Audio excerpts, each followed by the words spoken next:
Deccan kitchen హోటల్ను GHMC సిబ్బంది మరియు దగ్గుబాటి ఫ్యామిలీతో పాటు కొందరు బౌన్సర్లు కలిసి నవంబర్ 2022 13వ తారీఖున అక్రమంగా కూల్చివేయడంతో దక్కన్ కిచెన్ హోటల్ను జీహెచ్ఎంసీ సిబ్బంది మరియు దగ్గుబాటి ఫ్యామిలీతో పాటు కొందరు బౌన్సర్లు కలిసి నవంబర్ 2022 13వ తారీఖున అక్రమంగా కూల్చివేయడంతో పాటు అక్కడ ఉన్న సామగ్రిని దొంగలించారని హోటల్ యజమాని నందకుమార్ 2024 జనవరిలో నాంపల్లి కోర్టుని ఆశ్రయించారు.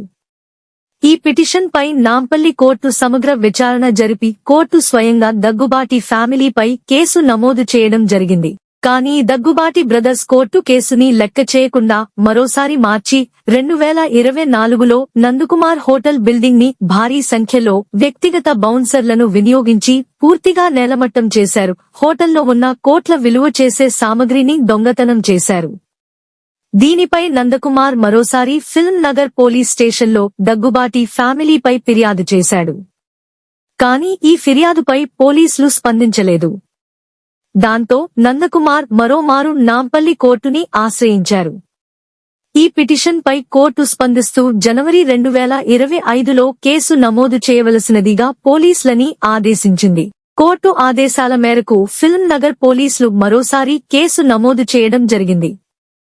ఇట్టి ఎఫ్ఐఆర్ను 25/2025గా నమోదు చేశారు. కానీ గత 10 నెలలుగా ఈ కేసుపై ఎలాంటి విచారణ జరపకుండా ఫిల్మ్ నగర్ పోలీసులు కాలయాపన చేస్తున్నారు. పోలీస్ న్యాయ వ్యవస్థలని డబ్బు మరియు పలుకుబడితో నిర్వీర్యం చేస్తున్న దగ్గుబాటి ఫ్యామిలీ ఈ రోజు అనగా జనవరి 9న కోర్టుకి హాజరు కావలసి ఉంది. గతంలో పలుమార్లు నోటీసులు అందిన విచారణకు గైర్హాజరైన దగ్గుబాటి ఫ్యామిలీ ఈసారి అయినా దగ్గుబాటి ఫ్యామిలీ కోర్టు ఆదేశాలను గౌరవించి కోర్టుకు హాజరు అవుతారా లేదా అని వేచి చూడాలి.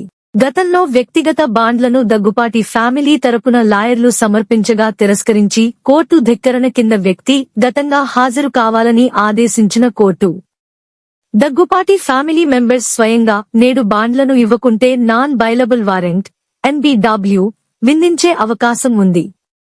ఈ కేసులో తనకు జరిగిన నష్టంపై న్యాయం జరిగే వరకు పోరాటం ఆగదని తేల్చి చెప్పాడు దక్కన్ హోటల్ యజమాని నందకుమార్.